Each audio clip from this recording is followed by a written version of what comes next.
If you follow me on social, you know I'm currently on a mission to bring dermatologist-grade skincare into my home. I was ready to level up from red light and facials, but in-office laser treatments are so expensive and they often require downtime for your skin to recover. That's where Nira comes in. Nira is the first and only painless at-home laser that not only rivals but transcends in-office treatment results at a fraction of the price and with no side effects. It literally sounds too good to be true, so you know I did a deep dive, and I found out that Nira's technology is award-winning, holds 17 patents worldwide, and is dermatologist approved, clinically proven, and FDA cleared. I just started using my Nira like a month ago on my tech neck, and I've already noticed a little bit of alleviation of the fine lines and wrinkles in that area.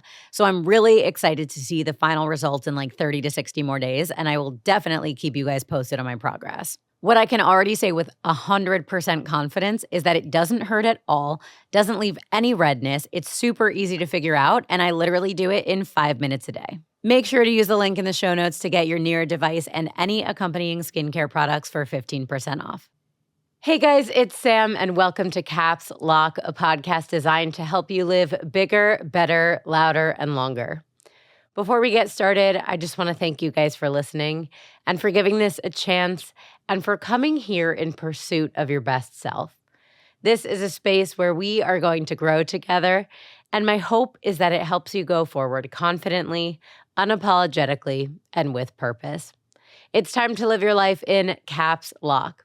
If that mission feels aligned for you, hit the subscribe button so you never miss an episode, and let's dive in. So my mom and I were in the car together the other day, and we were just talking about a situation where I expected a certain outcome and I was making plans around it. And anyone who knows me knows that I'm an incredibly intense planner. For example, when I go on vacation, not only do I make a packing list with like check boxes where you like pack the item and then you check the box and it automatically crosses it off. You can do this in your Notes app or on Google Docs. I do that.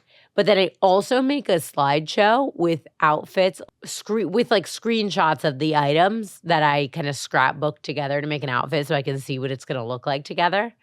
I also plan backup outfits in case of changes of weather. It's kind of like that meme where it's like I bag 24 pairs of underwear for a 3-day trip in case I pee my pants 5 times a day, every day on the trip. That's the energy that I bring to the function. And I've been known when I'm planning a group trip to make an itinerary with an assigned color for each person so they can leave comments and timestamps of like, we land at this time, we'll get the Uber at this time, we arrive at the hotel at this time. Hyperlinks to specific tours we're doing, the Instagram accounts of every restaurant so that, you know, not only can you see the menu, but you can see pictures of the food. I go all out. That is just like who I am as a person. Some people love it, some people hate it, but take me or leave me. That's how I come. And the particular situation I was discussing with my mom in the car, it turned out not to go as planned. And the circumstances were changing. And that meant that not only were my plans totally obsolete, but I would need to find a way out of some commitments I'd made as a result. And beyond that, I would need to make new plans to accommodate the new circumstances. And all of this would not only impact me, but like all the other people who were originally involved. A couple of years ago, this would have sent me into a tailspin. I would have to drop everything. I would have to ignore all of my responsibilities, my work, my chores, my life until it was resolved. I would probably like start out in a panic.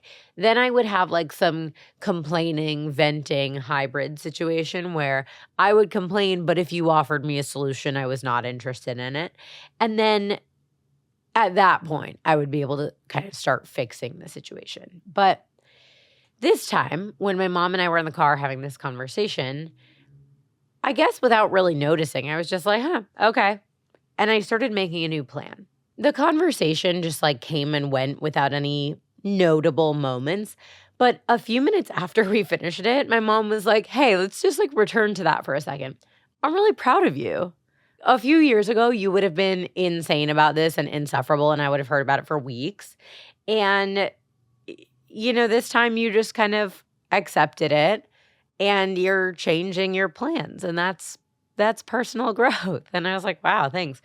It's kind of silly, right? Because all the control freak stuff that I'm just talking about sounds so dramatic, but anyone who is actually a control freak understands how frustrating it is to like make all these plans and work so hard at them and then for them to be just upended. And so this conversation with my mom just gave me an opportunity to realize that I've grown up a little.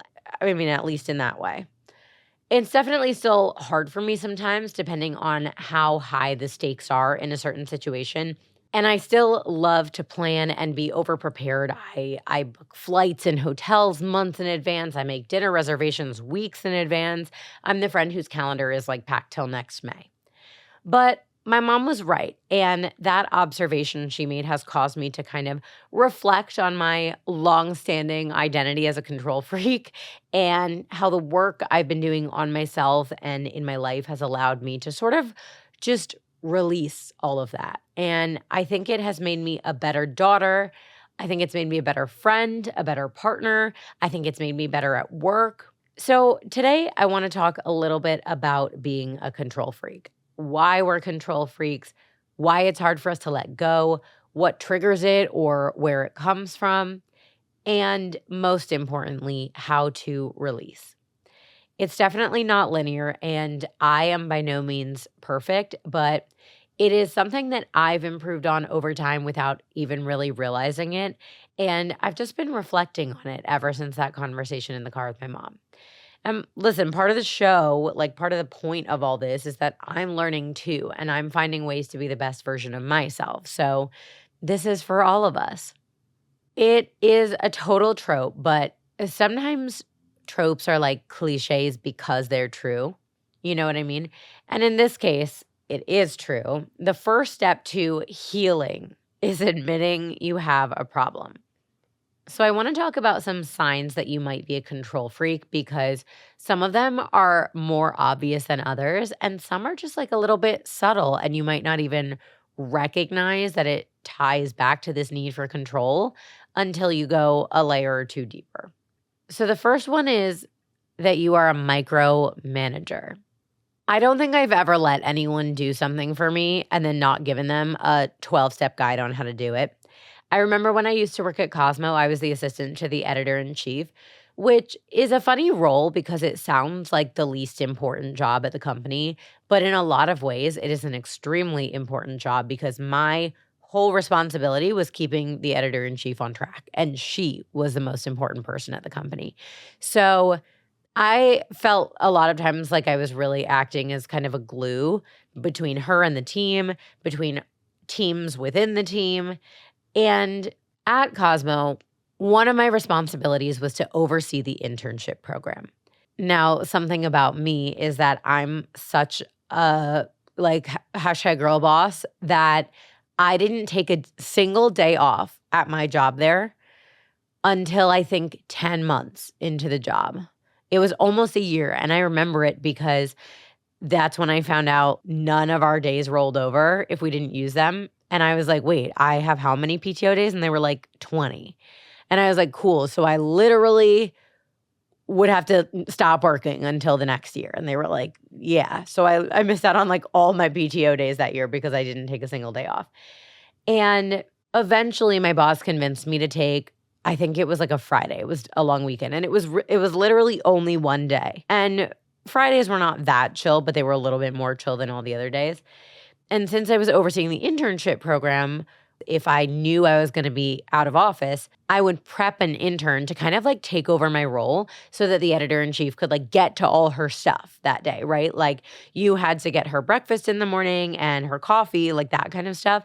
But then you also had to keep her on track. And anyone who's ever been like a celebrity assistant or an executive assistant knows that that is like the hardest battle to fight. Anyway, I was literally going to miss 8 hours of work. I trained this intern for 3 days leading up to that Friday. And when I left her with a 6-page Word document. It had every password. It had our editor-in-chief's breakfast order down to like a tiny little minute detail, but like that was how she liked it. And I was a good assistant. So I did everything to this excruciating level of detail. The point of this is to say, like, I probably knew I was a control freak before then, but if I didn't know, this was my sign. If you micromanage like that, like you cannot leave a task up to fate. You cannot even leave a task up to like a qualified, capable person to handle it for 8 hours. You're probably a control freak. In the same vein, another sign is if you have difficulty delegating. This was me when I started working for myself. I started working as a consultant and I had trouble saying no to money. So I would just take on all this responsibility. And eventually, someone I work with who I consider a friend and a mentor was like, you, ma'am, need help because you sign on at 8 a.m. and you sign off at 11 p.m. You work weekends, you work holidays. You just need someone to take off some of the load. And that's when I realized I had difficulty delegating. I never did it. I brought on like 1 or 2 freelancers to help me and they let me down and I was disappointed because my standards are high and I never, ever hired anybody again. So I guess I'm like not really a recovered control freak. I'm just still a control freak. But difficulty delegating is a really big sign too. Another sign is if you always need to be right and you're unwilling to accept that you're wrong. There's also a more subtle version of this, which is you give unsolicited advice because you just like think you're right all the time and you want to be the boss of what happens. You want to play puppeteer. And then an even subtler version of this is your friends maybe come to you for advice and you're like so willing and eager to give it. Like you're the advice friend and you like never shut up about it. But then when you're venting to someone and they give you advice, you completely ignore it or brush it off. And then another version of this is like an inflated sense of self-confidence or you're like a know-it-all. A lot of control freaks are not a good team player. I could just tell you a story about how I relate to all of these, but this was a big one for me in school. I remember when we did group projects, I would always take the leadership role and then I would insist on doing things my way. Like I would head off. Like if anyone had an idea, we would never know because I immediately start talking and like handling it. It's, if you're not open to other people's ideas or you act like you are and then you're like, I'm definitely not going to do that. Or if you're taking on too much responsibility, like in the school projects.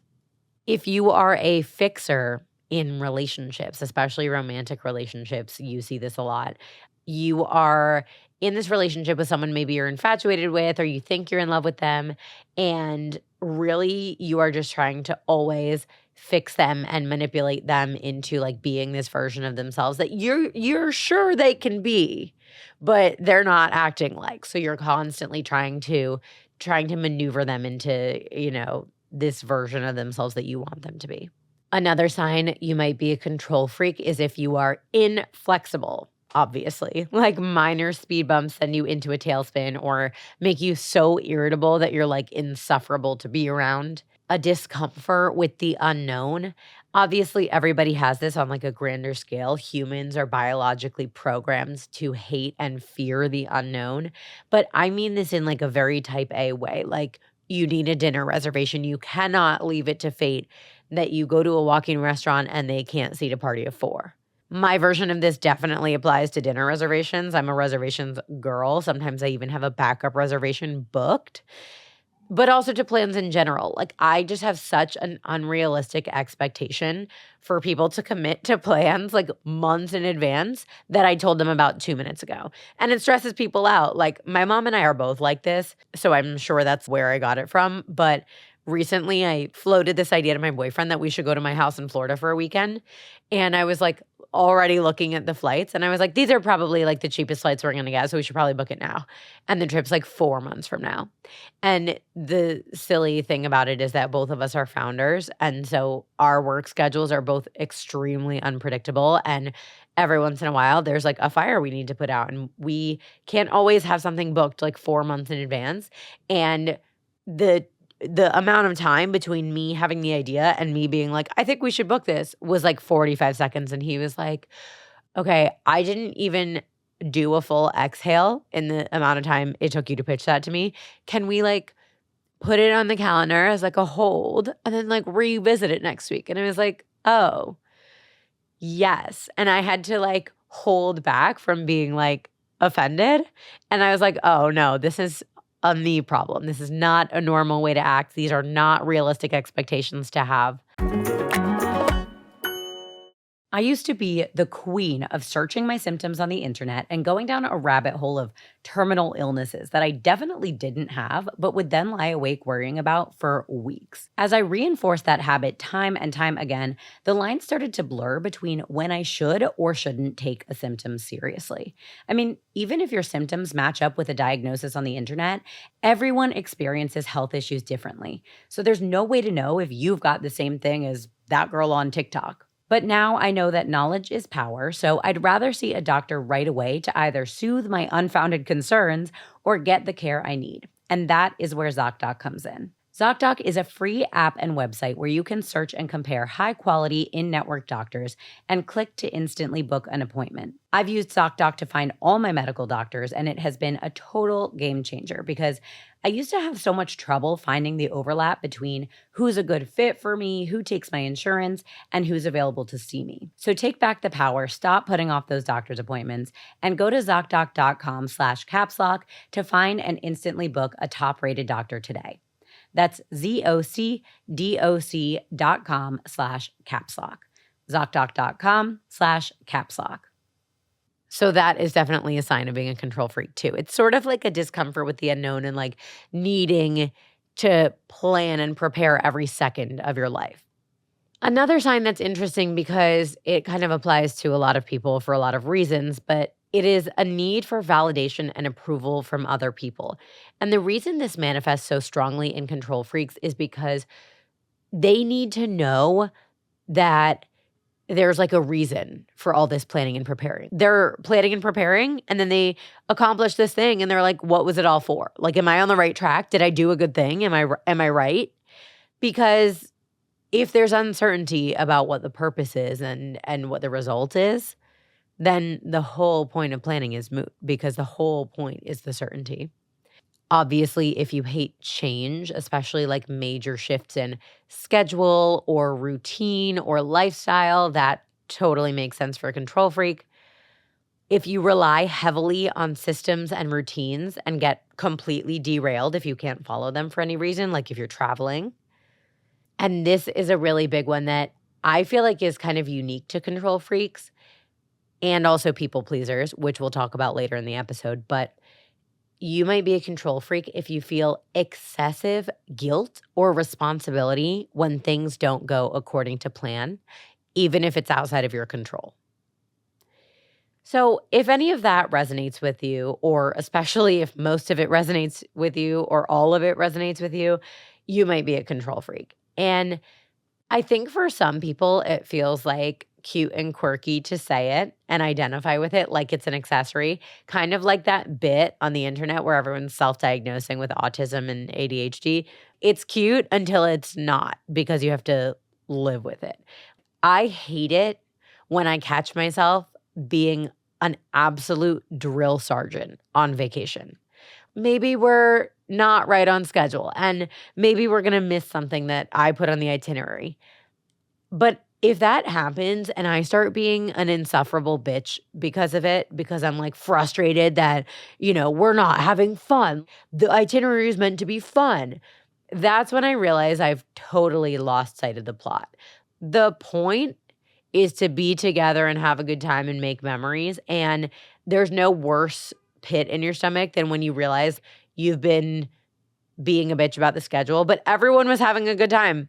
Who cares about the itinerary? Who cares about the timing? You are the one being an insufferable bitch and you just killed the vibe and you just stress everybody out, including yourself. And like now nobody's having fun. Like for what? You know what I mean? And at the end of the day, the truth is there's just not that much in this world that you can truly control. Life throws all kinds of curveballs at you. You get dumped. Someone gets sick. You lose your job. There's a pandemic. The other team wins. You're stuck in traffic. The only things you can actually control are how you prepare and how you react. That's it. And even then, there are just some things you will never be prepared for. Nobody in my family was prepared for my mom to get diagnosed with cancer the first time or the second time. All we could do was react. And she's good now, by the way, several years in remission, like the bad bitch she is. But the point is, if you live your life as a control freak and you never do the work to let go, you will be the bridezilla. You will alienate your friends and family. You will ruin vacations. You will beat yourself up when something goes wrong at work. You will be constantly stressed and miserable and disappointed in yourself. And a lot of it will be for no reason. It will give you carpal tunnel and hemorrhoids, probably. And someday you will teach your children to do all the same things. So it's time to let go, and here's how we're going to do it. The first thing I want you to do is I want you to do some deep self-reflection. We're going to seek out the root cause of these behaviors and this need to control the outcome. Like I said, all humans biologically are geared toward control as a means for survival. When life is predictable and you know what's coming, you're able to prepare for it and to plan for it. And then you have a higher likelihood of survival or even success. But a control freak is someone who needs an unhealthy and unrealistic amount of control over their lives to feel happy and comfortable. And what I learned through my research is that it most often stems from childhood experiences, like particularly early formative childhood experiences. A big one is if you grew up in a chaotic environment as a child. And obviously, this can be a spectrum of things. On the intense end of the spectrum would be something like foster care, where your whole world is flipped upside down every time you need to move and, relearn how to trust new people in your life. Or maybe you just moved around because of one of your parents' jobs. Maybe you lost someone who you were close to at a young age. Maybe your parents didn't have a good relationship with each other or with you. Or maybe it's something as simple as you had a lot of siblings and your family was always running around. Maybe they were super busy or you were chronically late for things like school and sports. Maybe you were an only child or an eldest child and you felt pressure to be perfect all the time, or you had a lot of responsibility as a kid. Another thing that can happen that I learned while I was researching this is it can just be a learned behavior. Like maybe your mom or dad was a control freak and they were your primary role model and you just adopted that trait. I think the concept of it coming from childhood makes sense to me because that does resonate with me. I was an eldest child. I had a lot of eyes on me all the time. And a lot of people in my life who I would identify as control freaks, they were either really independent or had a lot of responsibility in childhood, or they were parentified as children and they were made to care for their younger sibling, or even were just generally high achievers and felt a lot of pressure from a young age. And also, most self-identified control freaks don't just start out type B and then one day they wake up and suddenly they're type A. Most people you talk to, you'll hear that they've just been that way as long as they can remember. Obviously, everyone's situation is different. Being a control freak can also stem from diagnosed disorders like OCD or anxiety or a variety of other things. But if you're having trouble identifying the source of your need for control, I think therapy is a really great place to start and maybe a good way to unearth it. It has helped me a lot. And depending on the person, I think if you approach therapy with a goal like this in mind, it can really work wonders. Number 2. I want you to identify your triggers. One of my kind of, chicken or egg things that I work on is I'm a recovering people pleaser. It's something I actively work on all the time. So for me, a major trigger of my need to control the outcome of situations is when I'm making plans with other people. This is why I'm so insane about vacations. I, book the reservations, I make the itineraries. Everything is triple confirmed and planned with lots of considerations in mind. Dietary restrictions, what neighborhood is in, what's our budget. I think I feel responsible for other people's happiness. And if anything goes wrong, even if it's outside of my control, I have this core understanding that it will ruin everything and that it's my fault.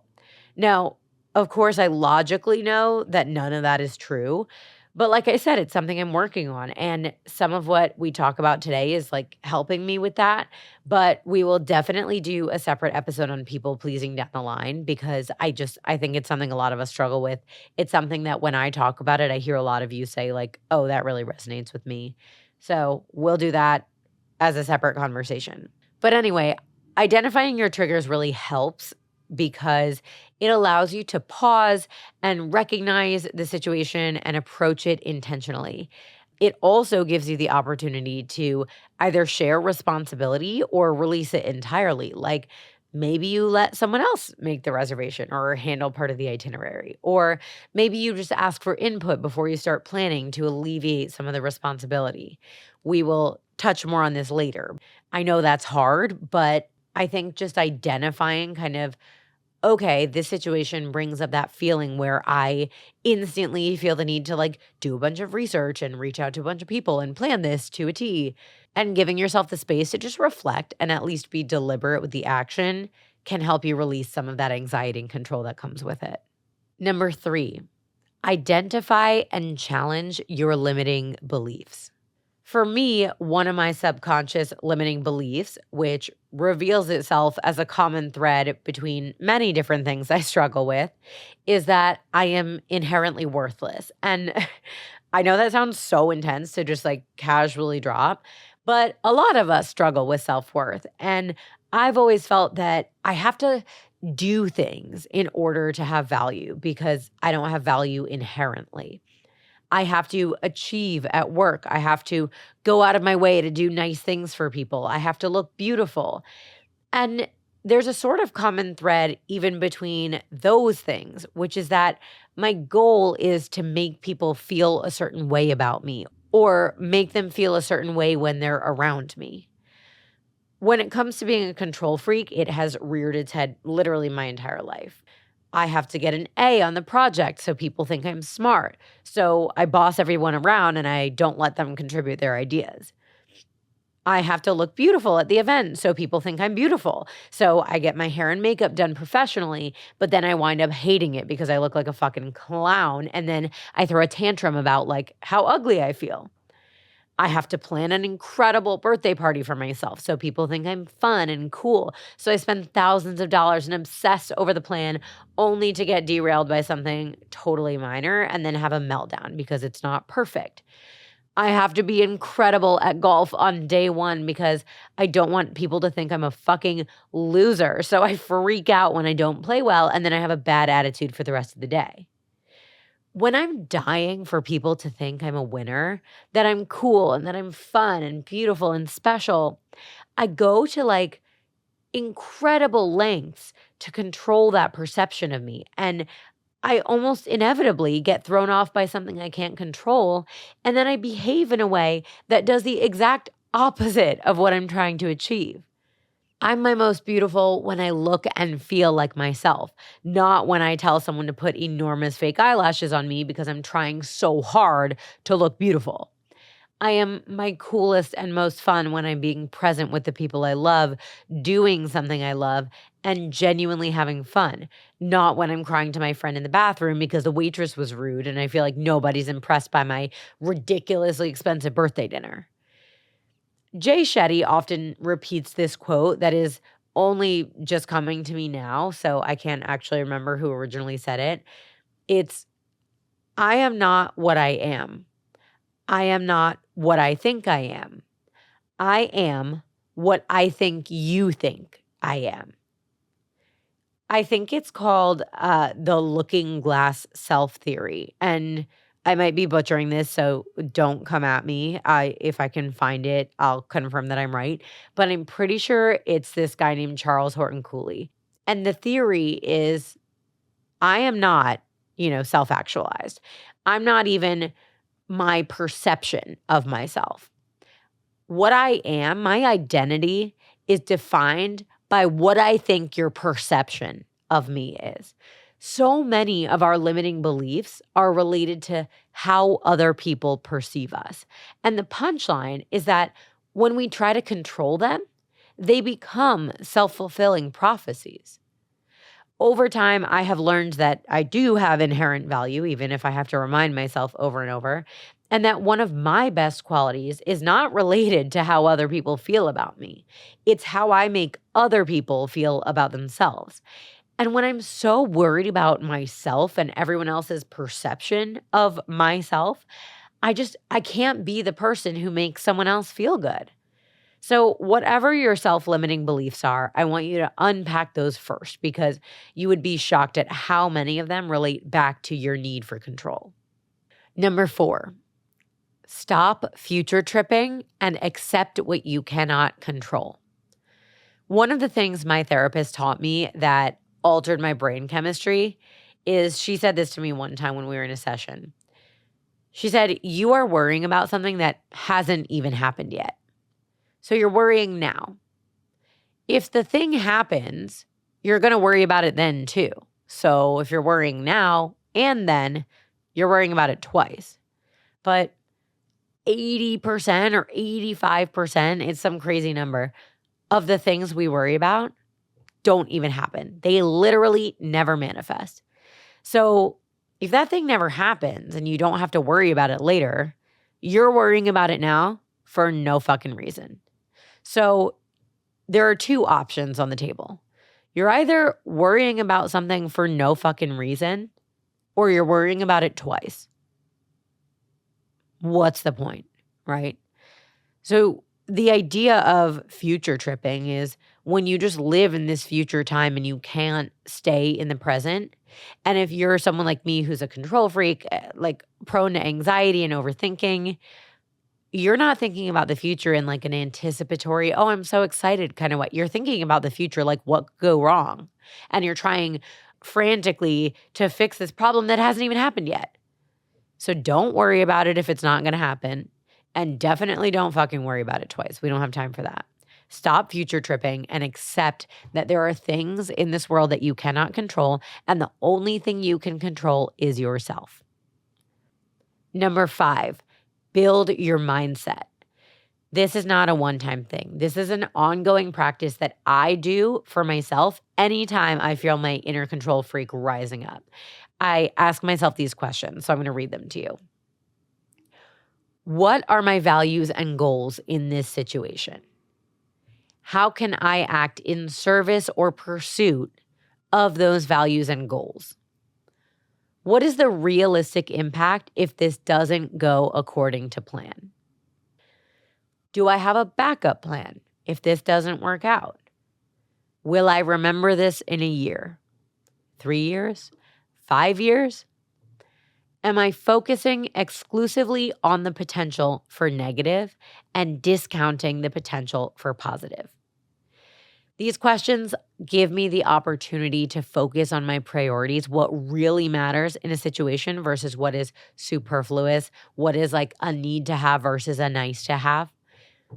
And it forces me to be realistic about like, what's the worst case scenario? And we did this in a previous episode. And it's just a really great exercise for any time you start to feel like, I think my control freak rises when I'm feeling out of control, right? It's when suddenly I feel like, okay, all these things are happening to me. Like I'm not an agent of my own destiny. So anytime I notice my inner control freak rising up to try to like desperately grab onto things to stay afloat, asking myself these questions grounds me in like, what's realistic here? What is mandatory for survival? Probably none of the things you're worried about. And it just gives you space to kind of approach with a balanced mindset. And when you approach a situation like this with a balanced mindset, even if the boat rocks, you're able to achieve equilibrium faster and more easily. So next time you feel that happening and you start to feel out of control and you start to freak out, just take a break and ask yourself those questions. Number 6, you need to learn how to trust yourself.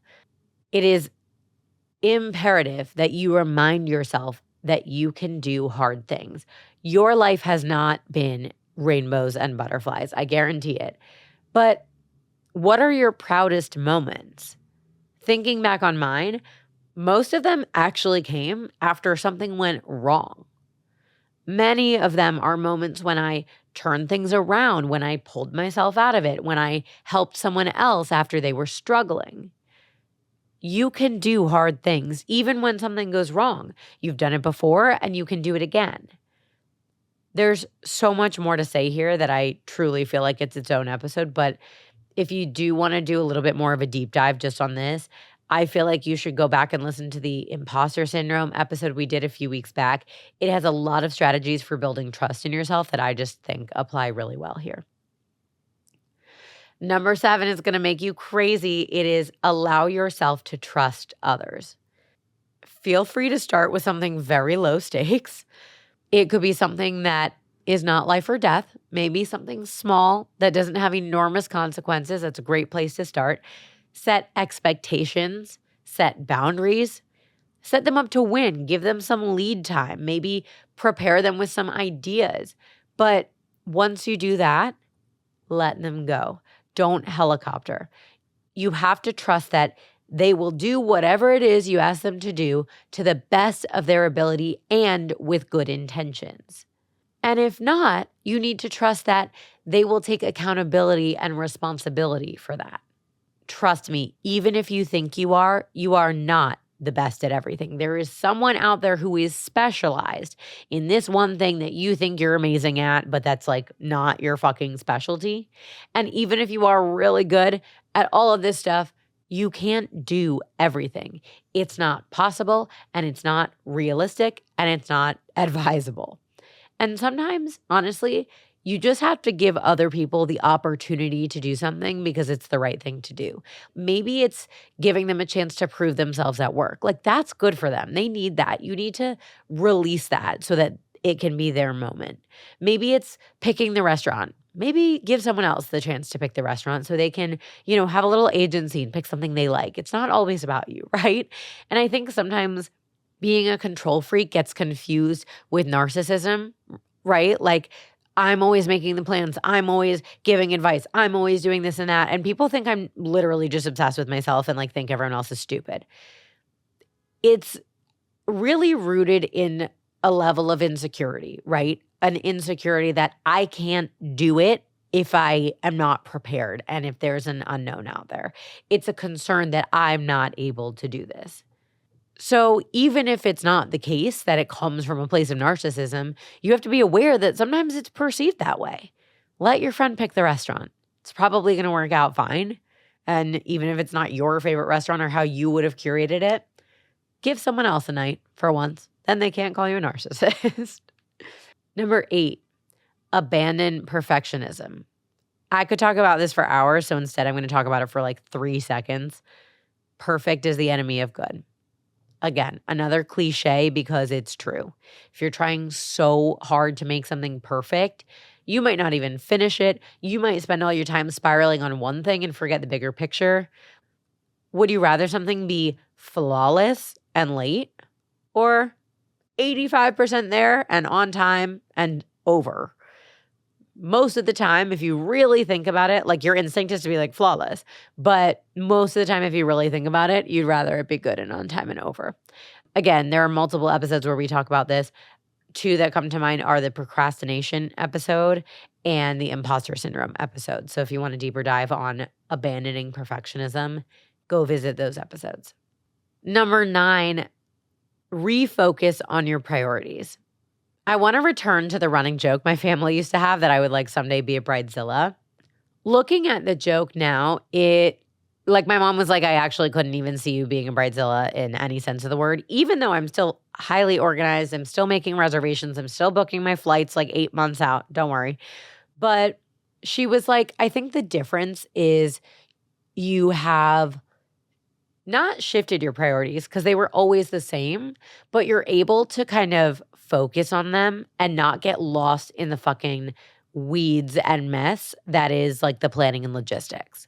I'm sure there are going to be times when I'm wedding planning someday in the future that I'm going to have different opinions than people. And maybe I'll get frustrated or they'll get frustrated or we're butting heads over something that feels like life or death. But I'm at this place in my life where I've got perspective. And in this scenario, the perspective is what's more important to you? this really expensive party that lasts for 5, 6 hours, or your relationship with your mom? What's more important to you? The person you're marrying or the font on the invitations, right? Like, I think the way I approach a lot of situations has become so long game and so big picture. And that's just because of the perspective on like, what is the purpose of this?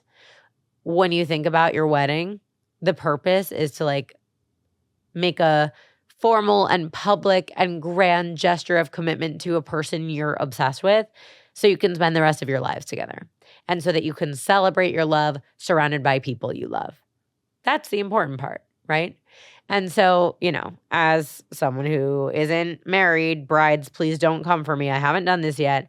But I think like for me, with similar events in my life, expensive events and parties and things like that, I've just managed to come to a place where I've got the priorities in check. And I think when you reflect on your priorities, you will realize that shit's going to go wrong on your wedding day. What's more important? Your relationship to your mother-in-law or the wedding? Number 10 is very straightforward, very self-explanatory. And so we're going to use it to close out the episode, but just practice healthy coping mechanisms. It is not a coincidence that being a control freak and having this like insatiable need for control over every aspect of your life coincides with anxiety a lot of the time. When I feel myself getting out of control and like needing to regain it, one of my favorite strategies is just to give myself mental space from the situation. And as someone with anxiety who is a self-identified control freak, it's really hard to do. Like, I'm not good at compartmentalizing. I tend to ruminate. So my favorite hack is to play the New York Times puzzles and games because they like engage your brain in something totally different. Do the crossword, do connections, do the Sudoku. Like for me, when I'm quiet and like trying not to think about something, all I can fucking do is think about that thing. So for me, if I need to take mental space from something in order to gain some perspective or some clarity, I literally need to engage my brain in something different. Reading a book doesn't work. Like my loud, intrusive thoughts are screaming over the pages of the book. And listening to music doesn't help because I'm completely zoning out. I'm not even hearing the music. I'm in my thoughts. And talking to my friends, I just ruminate and I catastrophize and I spiral, and like that's not going to help me either. So I recommend playing the New York Times games. One thing you should definitely not do is scroll on social. I never recommend that as a brain break for anything. Go for a walk, get some fresh air, work out. On two ends of the spectrum, I love boxing because you get to beat the shit out of a punching bag. And on the other end, I love yoga because it's like restorative and chill. And all of you are literally going to roll your eyes at me because I say it in every episode where I'm telling you a bunch of things you should do. But I think you should cook a meal. It is my favorite. And if you're a return listener, you know that's because cooking is one of the few things you can do that engages all 5 of your senses deliberately, right? Smell, taste, touch, sight, sound. You need them all when you're cooking. And it is like a nourishing way, literally, physically, but also emotionally to just kind of like give yourself a break. And if you stop paying attention, your food's going to get fucked up. So you have to. You just have to. Take my word for it. That's what I have for you guys today. I feel like writing this episode was really therapeutic for me, and I hope it gave you some opportunities for self-reflection, self-compassion, for growth. If you have any questions or you want to talk about this more, please let me know in the comments.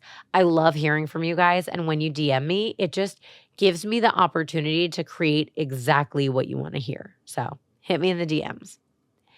Thank you again from the bottom of my heart for giving Caps Lock a chance. If you liked this episode, please stick around for more because we have some really interesting topics on the docket, including dating in 2025, the relationship between alcohol and ADHD, friend breakups, manifestation, and so, so much more.